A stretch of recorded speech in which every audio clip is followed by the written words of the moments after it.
যে বিএনপি জামায়াতকে এখন ঠিক করা খুব এক থাকা খুবই জরুরি। কারণ হচ্ছে বিএনপি জামাতের ভেতরে ফাটলের সুযোগটা আওয়ামী লীগ নিবে, ভারত নিবে।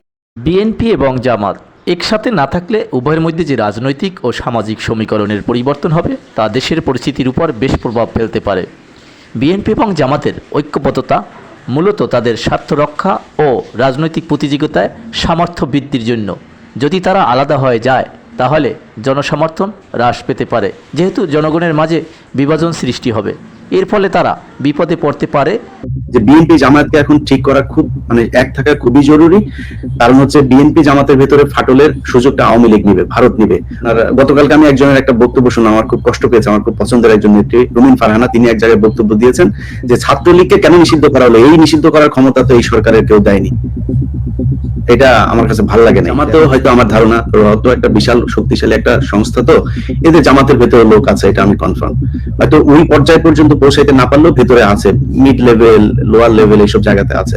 কিন্তু বিএনপিতে একদম একদম টপ লেভেলে, আমি এখন নাম ধরে বলতে পারবো, আপনিও তাদের নাম জানেন, অনেকেই তাদের নাম জানেন, একদম টপ লেভেলে তারা সব সময় চায় জামাতের সাথে বিএনপির একটা দ্বন্দ্ব তৈরি করে রাখতে। বিএনপিকে তো পরামর্শ দেওয়ার তো কিছু নাই, বা জামাতকে তো পরামর্শ দেওয়ার কিছু নাই। আমার মনে হয় ওনাদের বোঝা উচিত যে 2001 সাল থেকে বিএনপি জামাত এই নাম কিন্তু ট্যাগ হয়ে গিয়েছে। এখান থেকে যদি ছুটাইতে চান এটা ভেঙে যাবে। ভেঙে যাওয়া কোনো জিনিস ভালো না, তার চাইতে এটা যদি পরিপূর্ণ থাকে আমার মনে হয় সেটাই ভালো। তাদের মধ্যে রাজনৈতিক অবশ্যই একটা বিভাজন থাকবে, রাজনৈতিক নীতির মধ্যে পার্থক্য থাকবে, এই পার্থক্য থাকবে। কিন্তু একটা জায়গায় আমাকে যদি জিজ্ঞেস করেন আমি কোন দল করি, আমি বিএনপি জামাত করি। কারণ আমি এই ভারতের বিরুদ্ধে যারা কাজ করে আমি তাদের পক্ষে থাকতে চাই।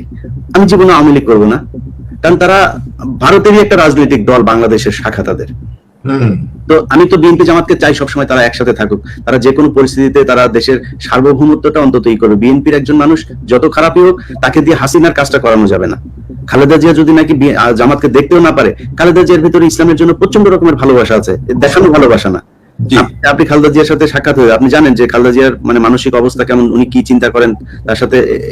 অতএব খালেদা জিয়াকে হাসিনার সাথে তুলনা করার কোনো সুযোগ নেই। অনেকে বলে একই দল, এ টিম বি টিম, না বা এ টিম বি টিম না। এ টিম বি টিম যারা ওই সেন্সে বলেন যে বিএনপিও লুটপাট করবে, বিএনপিও দুর্নীতি করবে, আপনাকে যদি বিএনপির ওই জায়গায় বসানো হয় আপনিও দুর্নীতি করবেন। তো দুর্নীতির কথা বলে আমাদের দেশের এই জাতির মাথা থেকে ওইভাবে এখন ওইটা সরানো সম্ভব হয়নি। আমাদের প্রতিটা সিস্টেমের ভেতরে দুর্নীতি ঢুকিয়ে দেওয়া হয়েছে। আপনি যখন 50 লাখ টাকা দিয়ে একজন পুলিশের এএসপি হবেন, পুলিশের এসপি হওয়ার পরে 50 লাখ টাকা আপনাকে তুলতে হবে না? আপনি তুলবেন কেমনে? আপনি তুলতে হলে আপনার ওই যে সার্কেল এসপি থাকবেন বা এসপি থাকবেন বা কিছু একটা থাকবেন, তখন আপনার ওই জোনের সব ওসিদের কাছ থেকে টাকা নিতে হবে। ওসি কি করবে? সাব ইন্সপেক্টরদেরকে কাজে লাগবে। আলটিমেটলি সমাজে এটা বিস্তৃতি লাভ করলো। কারণ এটা আমাদের সমাজের অবস্থা। আমি দুর্নীতি নিয়ে ভাই এখনো কথা বলার মতো পরিস্থিতি বাংলাদেশে আসে নাই, কিন্তু ভারতের জায়গাটা থেকে তাদের এক থাকা উচিত, এটাই মনে করি। এখন তাদের ভেতরে কতটুকু বিভাজন আছে, আমার মনে হয় শুরুটা খুব বাজেভাবে হয়েছিল। যতটুকু আমার কাছে তথ্য আছে, এখন বিএনপি জামাতের মধ্যে ঐক্যের জায়গাটা অনেক একটা ভালো একটা জায়গায়। বাট বিএনপির জন্য একটা বিষয় বলে রাখি, হয়তো অনেকে কষ্ট পাইতে থাকেন, জামাতেও হয়তো আমার ধারণা তো একটা বিশাল শক্তিশালী একটা সংস্থা, তো এদের জামাতের ভেতরে লোক আছে, এটা আমি কনফার্ম। হয়তো ওই পর্যায় পর্যন্ত পৌঁছাইতে না পারলেও ভেতরে আছে, মিড লেভেল, লোয়ার লেভেল, এইসব জায়গাতে আছে। কিন্তু বিএনপিতে একদম একদম টপ লেভেলে, আমি এখন নাম ধরে বলতে পারবো, আপনিও তাদের নাম জানেন, অনেকেই তাদের নাম জানেন, একদম টপ লেভেলে তারা সব সময় চায় জামাতের সাথে বিএনপির একটা দ্বন্দ্ব তৈরি করে রাখতে। সো এই দ্বন্দ্বটা তৈরি করে যারা রাখতে চায় তাদের কারণে সব সমস্যাগুলো হয়। সো আমি মনে করি তারেক রহমান, খালেদা জিয়া, তাদের ব্যাপারে বেশি কনসার্ন হওয়া উচিত রেদার দেন আপনার আওয়ামী লীগ বা কারণ এর সাথে আপনার যুদ্ধ করার দরকার নেই। আপনার দলে যে আছে তাদের সাথে যুদ্ধ করেন, আপনি সব দিক থেকে ঠিক হয়ে যাবেন। কারণ এই মইনুল আহমেদ, ফখরুদ্দিন, এগুলো তো সবই তো বিএনপিরই তৈরি। বিএনপি এই গত 5 বছর যে 6 বছর যে সময়টা ছিল, ওই 5 বছরে বিএনপি তাদের নিজেদের লোকদেরকে তারা শেল্টার করে নাই। তাদের এমপিরা টাকা পয়সা নিয়ে আওয়ামী লীগের লোককে চাকরি দিয়ে গিয়েছে।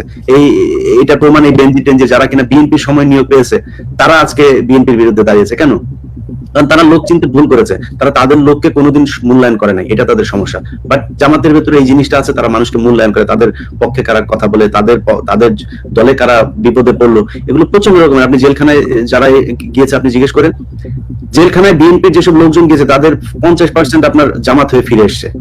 এর কারণ হচ্ছে জামাত ভেতরে একজন নির্যাতিত মানুষ, সে কোন দলের দেখার দরকার নেই। আওয়ামী লীগ দ্বারা নির্যাতিত হয়েছে, সে যাওয়ার পর এই প্রক্রিয়া বলতে গেলে আবার অনেক বড় প্রক্রিয়া যাইতে হবে। জামাত যখন যেদিন আপনার ইলিশ ফাইলে যাওয়ার আগ পর্যন্ত যা আছে ওদের যে প্রক্রিয়া, আপনি অ্যারেস্ট হওয়ার আগে আপনার জন্য কি করবে জামাতে সেই প্রস্তুতি থাকে।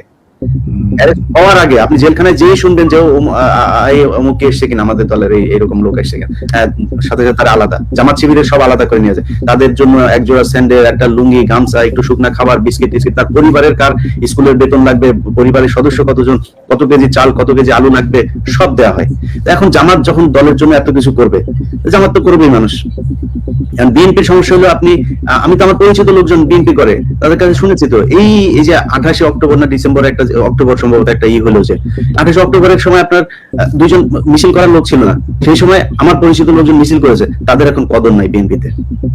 আপনি জানেন প্রায় প্রতিটা জায়গায়, প্রতিটা আসনে সদস্য সচিব নামের কিছু লোকজন আছে, এই সদস্য সচিবরা টাকা পয়সা দিয়ে সদস্য সচিব হয়েছে, হয়ে তারা সবার সাথে আওয়ামী লীগের ভালো সম্পর্ক ছিল। আমি অন্তত 10 জন, একদম 10 জনের ডাটা আমার কাছে। আজকে সকালেও একজনের সাথে কথা হয়েছে, এক এমপির মেয়ের সাথে, বলছে যে আমার এটা একটু করে দেন, এটা একটু এই মানে আমার চেয়ে তো অনেক বয়স, আমাকে বাবা বাবা বলে ডাকেন, বাবা এটা একটু করো, এটা আমাদের এটা করো। আমি বলছি যে দেখেন নির্বাচন আসছে তো অনেক দেরি, আপনাদের এই বিষয়টা আমার কাছে আছে, আমি সব পেয়েছি হাতে, এটা নিয়ে করবো। তো নির্বাচনের আগে হয়তো বিএনপির এই বিষয়গুলো নিয়ে কারা কারা বিএনপিতে এই আগাছা, এগুলো নিয়ে কিছু কাজ শুরু করবো। এখন নির্বাচনে যেহেতু ঘোষণা হয় নাই, যে যার যার মতো চলতে থাক। যাই হোক, আমি যেটা বলে শেষ করবো ভাই, সেটা হচ্ছে যে আপনি এটা অনেক ইম্পর্টেন্ট একটা ইস্যু, যে বিএনপি জামাতকে এখন ঠিক করা খুব মানে এক থাকা খুবই জরুরি। কারণ হচ্ছে বিএনপি জামাতের ভেতরে ফাটলের সুযোগটা আওয়ামী লীগ নিবে, ভারত নিবে। অতএব বিএনপির বেশি কনসার্ন হওয়া উচিত যে কারা আওয়ামী লীগের এই ছিল। আপনার গতকালকে আমি একজনের একটা বক্তব্য শুনলাম, আমার খুব কষ্ট পেয়েছে, আমার খুব পছন্দের একজন নেত্রী রুমিন ফারহানা, তিনি এক জায়গায় বক্তব্য দিয়েছেন যে ছাত্রলীগকে কেন নিষিদ্ধ করা হলো, এই নিষিদ্ধ করার ক্ষমতা তো এই সরকারের কেউ দেয়নি। এটা আমার কাছে ভালো লাগে নাই। আমি জানি না উনি কোন পরিস্থিতিতে, কেন, আমি ছোট্ট একটু ক্লিপ দেখলাম, উনি বক্তব্যটা দিয়েছেন। আমার মনে হয় এই ধরনের কথা বলা উচিত। ছাত্রলীগকে তো 5 তারিখে ব্যান করা উচিত ছিল। আপনি বলতে পারতেন এখনো আওয়ামী লীগ যুবলীগ কেন ব্যান হচ্ছে না, সেটা বলতে পারতেন, কিন্তু বললেন তার উল্টোটা। আর আরেকটা জিনিস যেটা বলতে চাই, আপনি নিজেও সেনাবাহিনীর লোক, নিশ্চয়ই আপনার সাথেও তাদের কথাবার্তা হয়। সেনাবাহিনীর কাছে আল্লাহর ওয়াস্তে আপনাদের কাছে মানে অনুরোধ থাকবে, এই যে হক ভাইকে মনে করেন, হক ভাই উনি কিছুই না, উনি যে কয়দিনে ওনাকে এত মানুষ ফলো করছে, ওনার তো দেখলাম প্রায় 50,000-এর কাছাকাছি ওনার সাবস্ক্রাইবার হয়েছে। ওনার এই পরিচিতিটার প্রথম কারণ হচ্ছে উনি সেনাবাহিনীর একজন সদস্য, এটা হচ্ছে ওনার প্রথম পরিচয়। এবং এই সেনাবাহিনীর সদস্য হওয়ার কারণেই কিন্তু ওনার প্রতি মানুষের যে বিশ্বাস, আস্থা, সেটা 50 ভাগ এমনিতে হয়ে যায়। সো এই সেনাবাহিনীর প্রতি মানুষের কতটা আবেগ, ভালোবাসা, এটা 5 তারিখে 4 তারিখে বাংলাদেশের মানুষ দেখেছে। আপনাদের হাতে মানুষ একটু হাত রাখার জন্য, আপনাদের একটা ট্যাঙ্ক দেখে মানুষ যেভাবে উল্লাস করেছে, যেভাবে ভরসা পেয়েছে, পুলিশকে মনে হয়েছে আরেকটা দেশের বাহিনী, আর আপনাদেরকে আমাদের নিজেদের বাহিনী মনে করেছে। এই যে পরিস্থিতিটা, এই আবেগের জায়গাটায় আপনারা আছেন, আপনাদের কাছে অনুরোধ, যেসব অফিসাররা এখনো পর্যন্ত চিন্তা করছেন যে নানান ধরনের ঝামেলা জিয়ে রাখার সেনাবাহিনীর ভিতরে, তাদেরকে বলবো ওয়াকার সাহেব যে কাজটা করছে, ওনাকে এই জায়গাটাতে আপনারা পাশে থাকেন।